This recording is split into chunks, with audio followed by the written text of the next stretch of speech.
Halo semuanya, balik lagi bersama kita di channel Versi Wahaji. I just wanna be myself. I just wanna be myself. Is that wrong? Is that wrong? Is that wrong? Nah, hari ini kita mau membuat konten berbeda ya dengan konten Berbeda. sebelumnya. Jadi kali ini kita mau menceritakan tentang Misteri, mistis seputar urban legend ya. Iya. Nah, ceritanya seperti apa? Kita akan mengangkat dari kisah nyata atau based on true story. Nah, cerita kisah nyata ini yang diawali oleh Wahaji sendiri sebetulnya ya, Wahaji. Nah, keluarga saya. keluarga Wahaji sendiri. Jadi cerita seputar orang terdekat kita atau orang terdekat yang pernah cerita ke kita akan coba kita ceritakan kembali pada kalian. Semoga bisa menarik ya.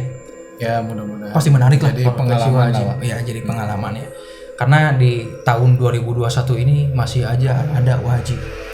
Tidak akan pernah habis lah. Ya. Cerita misteri. Cerita misteri, tapi kebanyakan kan cerita misteri yang diceritakan itu kan maksudnya cerita yang apa ya?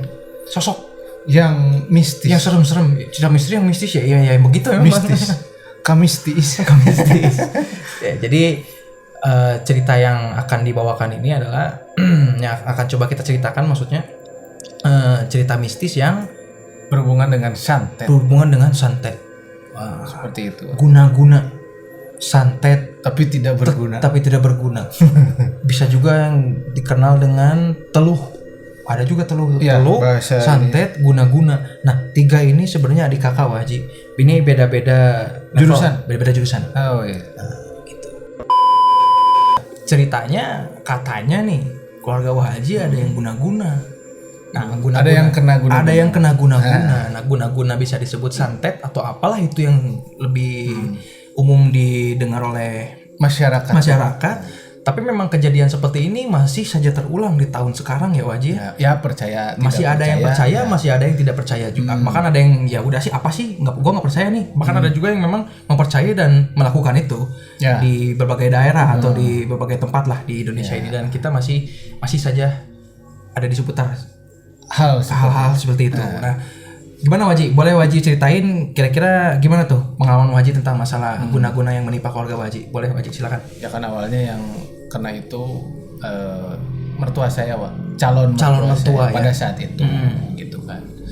Jadi awalnya itu begitu mertua saya ini sempat sakit dulu awalnya. Cuman melakukan pengobatan ke medis dokter biasa. Ke klinik-klinik lah ya, pengobatan medis ya. Sama kebetulan kan mertua perempuan kan kerja di rumah sakit juga. Oke. Jadi kan setidaknya ya udah obatin aja. Betul. Ya. Lalu suatu malam, malamnya saya lupa lagi malam hari apa hari malam Jumat lupa lagi itu. Mertua perempuan ini telepon ngubungin saya, Wak. Mungkin karena panik ya. Telepon minta tolong sama saya. Ini si papa kesakitan perutnya, tapi agak lain katanya. Kenapa mah, kata saya. Perutnya buncit apa gemuk gitu, Wak. Oh gitu kata saya. Membesar tidak normal lah pokoknya intinya ya. Membesar kayak gitu. Karena kan pada itu nggak langsung di video call. Saya juga ya udah kata saya. Lalu sama calon istri saya di videoin, dikirimlah sama saya. Udah dikirim ke Wahaji videonya ya. Oke. Saya lihat lah. Ya saya juga nggak bisa nganalisa ini sakit apa, kayak gimana nggak. Cuman kayaknya ada yang janggal nih, aneh gitu. Soalnya kemarin juga pada saat ke rumah sakit itu dokter juga aneh, nggak sakit apa-apa. Diagnosa dokter itu sehat. Udah tensi dari darah apa segala macam normal ya. Normal, nggak ada ya, katakan kalau penyakit orang tua itu darah tinggi nggak ada. Iya, Gitu. Setelah itu saya inisiatif lah hubungin ke paman saya, Wak. Kebetulan paman saya itu setidaknya mengerti hal-hal seperti ini. Oke. Kalau bisa disebut ustadz lah mungkin. Ya, agak atau ya mungkin Spiritual paham lah ya, lah. dari spiritual mungkin. Oke. Saya telepon lah malam itu. Mang, kata saya, ini si papa mertua sakit perutnya. Saya kirim juga lah videonya gitu. Langsung dia bilang, ini mah sambil kayak nada-nada bercanda gitu lah. Ini kayaknya ada yang jahil kata gitu. Kata sih. Ada yang jahil. Langsung ya? Jahil gimana kata sih. Ya udah ntar aja. Tungguan we kata bahasa Sundanya. Tungguin aja sebentar kata. Ya udah. Telepon lah ke rumah. Tungguin aja mah nanti ditolong kata sih gitu. Ya mungkin ditolongnya secara dikirim doa Wak gitu.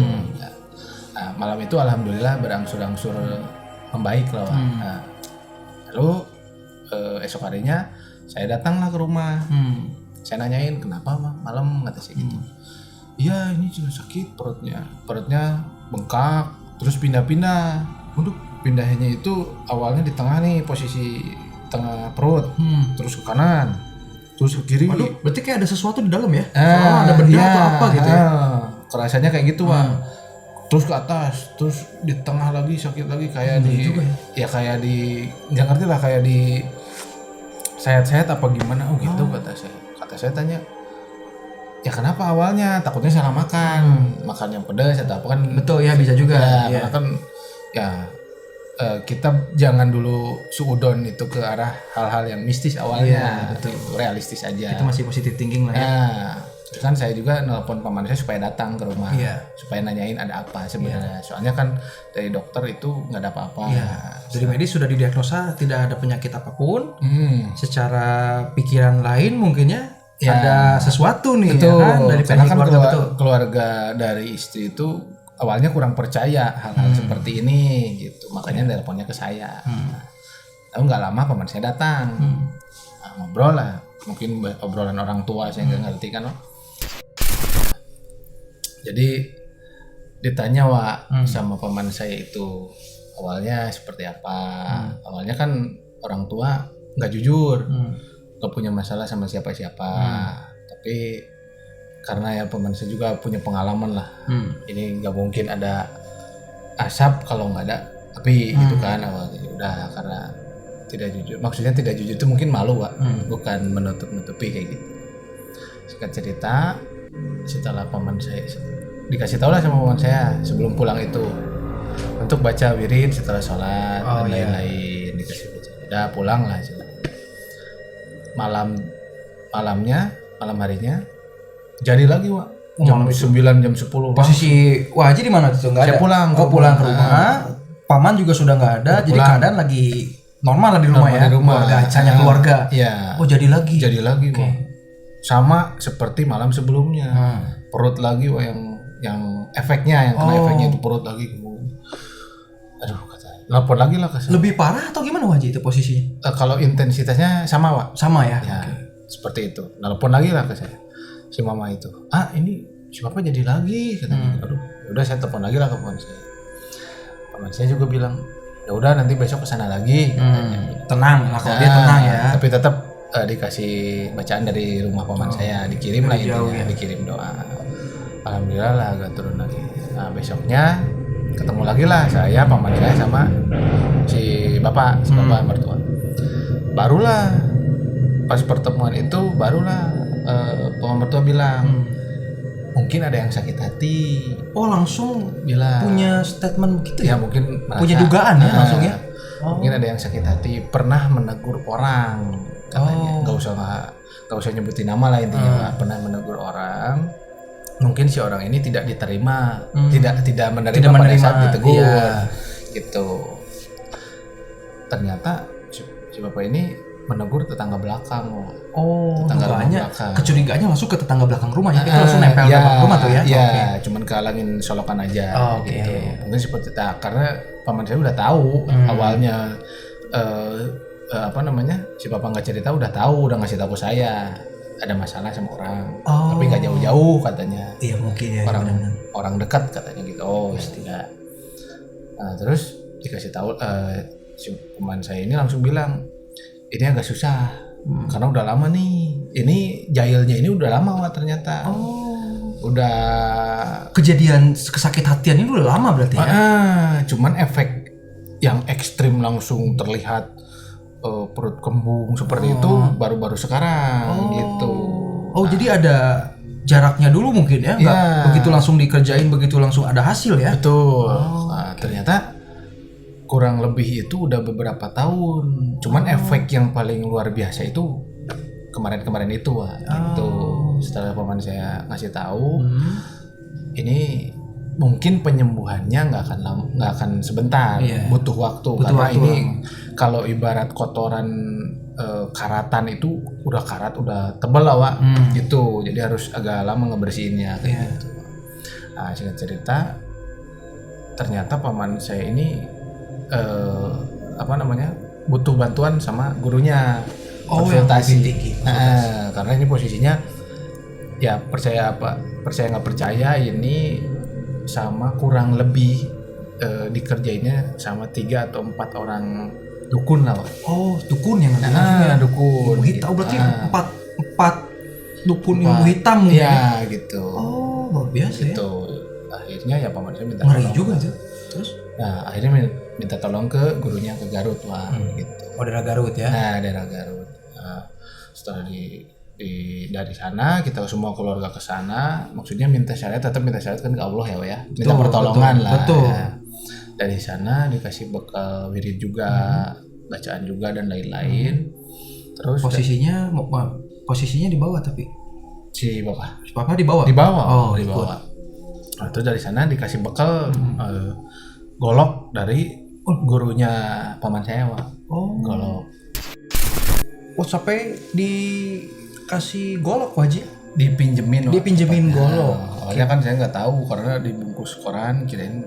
Oh, jadi nggak kebentuk golok gelondongan gitu apa? Glodok gitu enggak? Kayaknya ya maksudnya golok, cuman ditutupin pakai kertas dulu karena takut disangkanya apa-apa. Oh iya betul. Nah, terus kata Pak Hajinya simpen di atas langit-langit kamar katanya gitu. Okay. Takut langit-langit atas gitu kan. Parah. Nah, takut katanya kata Pak Hajinya ini diserangnya dari atas katanya. Oh, guna-gunanya nyerangnya dari atas. Dari atas genting Pak. Masuknya dari atas genting. Oh, yang kan diagnosa oleh si yang orang ahli ini. Pak Haji ini diserangnya dari atas ya. Berarti posisinya disimpan di atas kamar si Papa ya berarti ya. Oke, tempat Papa tidur lah intinya ya. Oke. Pulang lah. Dan kebetulan kalau orang Indonesia itu apalagi kita orang Sunda itu kan suka ada hari sialnya katanya Wak. Hari yang nggak ada kalender. Gitu. Hari sial itu. Nah, malam itu langsung goloknya disimpan. Ya saya pulang seperti biasa. Besok paginya saya datang lagi ke rumah nanyain gimana. Alhamdulillah katanya udah mendingan. Cuman tadi malam katanya di atas itu kayak ada yang berantem. Di atas langit-langit itu Wak, di para itu kayak ada besi sama besi lagi kayak dipotong. Saya juga awalnya nggak percaya. Mungkin kucing atau kan biasanya suka gaduh-gaduh tikus. Betul. Cuman ini kayaknya besi sama besi katanya Ji. Oh, suaranya besi pertemuan antara besi sama besi berisik ya. Kayak yang dipukulin pang gitu ya. Kayak ada orang dijatuhin. Cuman nggak apa-apa kalau parahnya nggak hancur. Cuman di atas itu kedenger suara wah kayak ada yang ribut katanya.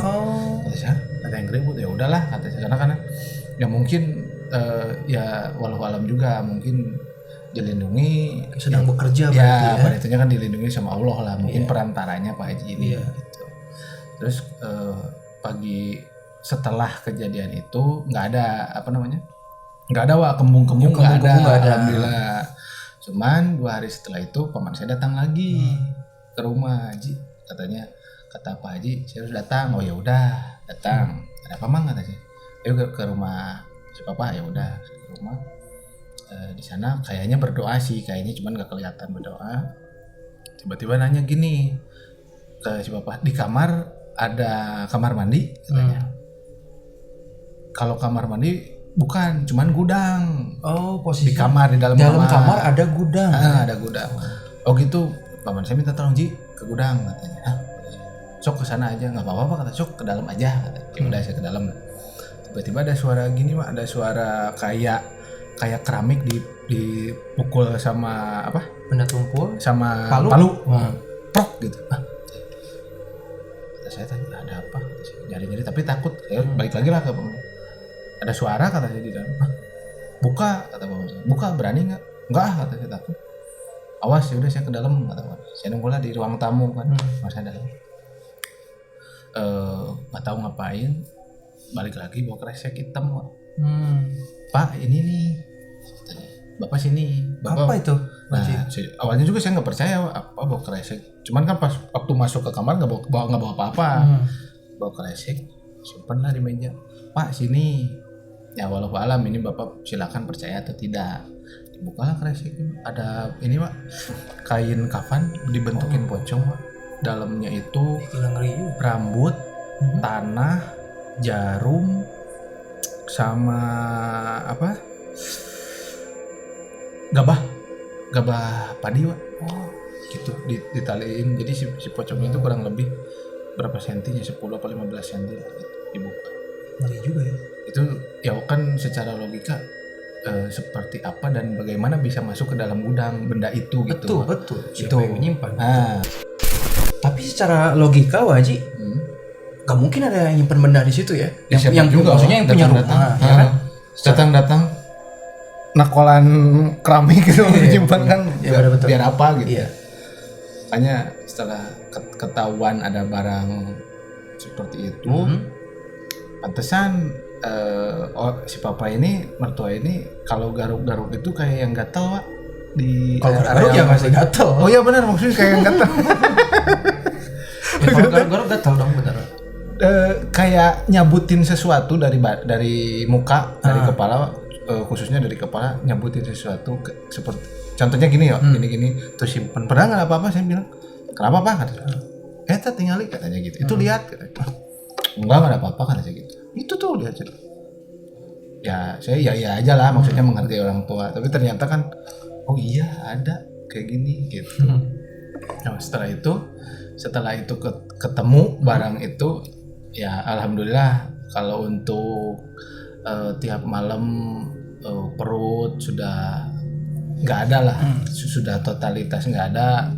Kejadian-kejadian gitu udah nggak ada lah ya. Ya cuman yang masih terasa itu ada seperti di muka itu kayak ada seperti ulat tuh. Karena saya nggak bisa ngelihat. Ulat gimana maksudnya? Iya kayak ada binatang hidup gitu. Jadi bikin gatal. Jadi di area muka itu, di daerah sini itu kayak kepanasan, apa ya? Kayak luka panas tapi nggak kena apa-apa Pak. Nggak kepanasan dulu kena salep atau apa, tapi seperti luka bakar Pak. Seperti luka bakar yang udah kering gitu. Area sini. Iya. Tapi walau alam itu apa memang efek itu, tapi saya juga mikirnya mungkin masih ada efeknya, karena kan kata pemerintah juga nggak bakal langsung tuntas sembuh. Oh iya, kata yang pernah ngobatin atau kayak kata yang udah ngobatin pasti ada after effect ya atau apa ya disebutnya, seperti itu lah. Dampak setelah kejadian itu, Ifat sudah disembuhkan pun atau sudah berusaha ditangani, pasti akan ada lah hasil apa. Tidak langsung hasilnya langsung, kalau ibaratnya kalau makan cengkeh langsung lada enggak gitu. Jadi harus ada stepnya. Itu udah sembuh, ya. Tapi masih ada penyembuhan berkala kayak gitu. Setelah itu setelah ketemu barang itu, alhamdulillah malam-malam sudah nggak ada efek lagi, serangan lagi lah contohnya Pak, seperti itu. Cuman kalau yang terakhir itu si Bapak itu sempat lihat di kamar. Jadi kamar itu ada kamar si Bapak sama kamar yang udah nggak dipakai, kamar si AA, kamar anak pertamanya itu kan sekarang jadi gudang, jadi tempat barang-barang. Itu sempat si Bapak itu lihat di kamar si AA itu ada nggak tahu orang, nggak tahu apa, tinggi besar, hitam.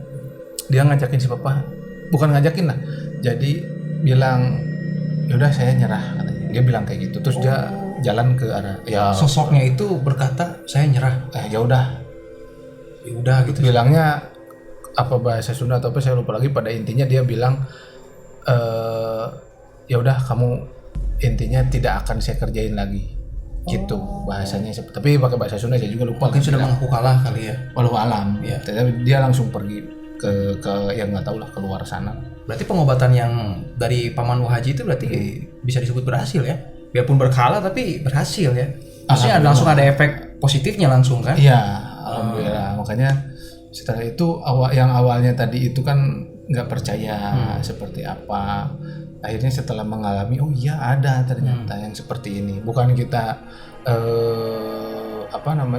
terlalu percaya terhadap yang gaib, tapi kan ternyata kalau sudah mengalami, oh iya ada. Iya betul. Ya karena sih memang kalau misalkan kita bicara ke ranah itu ya, ke posisi seperti itu kan maksudnya susah mesti mulai dari mana dan mengakhiri seperti apa, karena memang kita juga hanya dengar dari orang sebetulnya. Kalau ditanya pun siapapun nggak akan ada yang mau ngalamin kayak kejadian kayak Waji, keluarga Waji gitu kan. Ya paling dihindari, cuman kan yang seperti itu tidak bisa dihindari. Betul. Datangnya juga kan tiba-tiba tanpa kita tahu juga kan. Karena mereka sifatnya kan mungkin ya dari belakang atau apa gitu. Ya karena gini Waji, maksudnya yang dari cerita Waji tadi mungkin ya zaman sekarang masih ada aja ya orang yang masih menggunakan cara seperti jasa orang-orang nggak jelas seperti itu. Karena secara prinsip sih, maksudnya secara logika ya, kenapa mereka disebut orang pintar? Karena yang datang orang bodoh. Mungkin smart people. Oke. Ya pada intinya sih maksudnya pola bicara kita, perilaku kita terhadap siapapun yang benar-benar harus dijaga ya. Betul. Karena memang serangan tuh bisa datang dari siapapun yang tanpa kita tahu. Ya. Mungkin serangan pun bisa berupa fisik juga, bisa verbal juga, dan yang seperti ini yang paling berbahaya karena kita tidak pernah bisa menyangka siapa yang akan melakukan hal itu. Kadang kalau sudah terjadi, kita bukan introspeksi, malah kita menyalahkan kok bisa orang lain sirik sama saya, padahal orang lain tuh nggak sirik. Mungkin ya awalnya dari kita. Biasanya kan kalau masalah seperti itu, nah kayak ada yang baru nih masalah kemarin yang viral. Saya sempat dengar salah satu oknum aparat disantet gitu juga Waji sampai meninggal. Mohon maaf ya, sampai hilang nyawa dan dilakukan oleh keluarga terdekat. Itu kan sangat disayangkan hanya gara-gara warisan yang mungkin nggak seberapa, yang akan habis juga mungkin dalam waktu nggak dibawa mati. Iya, nggak dibawa mati dan akan habis dalam waktu sebentar juga kan, kalau belum tentu bisa lama juga kan. Sampai bisa menghilangkan nyawa orang terdekat lah, itu yang sangat disayangkan. Dan di Indonesia itu masih banyak dan banyak sekali kasus yang memang belum terungkap, dan orang lain juga mungkin tidak menyangka kalau memang ada cerita-cerita yang lebih dalam atau yang lebih sadis, ada yang lebih ngeri mungkin dari itu. Karena mungkin di tiap daerah atau di tiap tempat ini ketika ada kejadian seperti ini emang tidak akan bisa muncul juga, kayak mungkin viralnya hanya di daerah tersebut saja. Karena kan tidak terlihat. Yang seperti tadi kan tidak diakui secara medis juga, tidak terlihat juga. Terus kita kalau misalkan bilang itu kan takutnya suzon juga kan, nyalain karena tidak ada bukti. Betul. Susah untuk dibuktikan. Ya pada intinya sih santet guna-guna apapun itu, ilmu-ilmu hitam yang menyerang manusia tanpa ada proses, maksudnya tanpa terlihat bendanya. Kayak tadi kan harus ada media dulu tuh baru bisa kelihatan bendanya. Serangan-serangan yang tiba-tiba ada sakit-sakit yang aneh-aneh itu kayak perut tadi lah, apa mata tiba-tiba muter ke belakang nggak bisa lihat kan, ada juga Waji kayak gitu. Ya kan tiba-tiba giginya lemes. Susah makan bubur terus.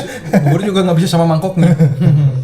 Jadi gitu, kurang lebih kesimpulannya adalah bahwa laku lampah ya bahasa Sundanya itu sama perilaku harus dijaga sama siapapun. Harus baik lah. Ya apalagi sekarang nggak ketemu juga bisa saling hina.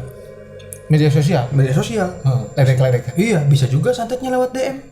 Waduh. Kan ada tuh kalau kita nge-DM lewat Instagram bisa diterima atau tidak. Tapi jangan terima tuh kalau nggak kenal. Kalau diterima kita kesantet biasanya. Nah santetnya tuh tiba-tiba kita udah ngisi kuota tiba-tiba hilang. Langsung tersedot otomatis. Susah. Karena virtual, karena online santetnya. Jadi ya mungkin penyakitnya juga penyakit dampaknya juga dampak online. Handphone lemot. Update story lemot gitu. Sekarang kan ada update story langsung kebalik. Itu efek Waji. Ya kurang lebih seperti itu untuk cerita hari ini, untuk cerita di video kali ini. Sampai ketemu sesi misteri pertama ya, kita mencoba untuk membawakan lebih akurat, realistis. Oke, buat teman-teman jangan lupa komen di bawah kalau misalkan ada cerita yang mau kita ceritain atau mau di-share, atau mau komen boleh, apapun boleh di bawah, silakan. Dan barangkali teman-teman juga ada cerita yang lebih real mungkin ya, yang lebih mau sharing ke kita, tapi boleh kita ceritain. Lebih real tapi enggak Oh iya. Jadi jangan nyebutin merek. Itu merek dia. Oke. Cukup sekian. Terima kasih. See you on the next video. Bye.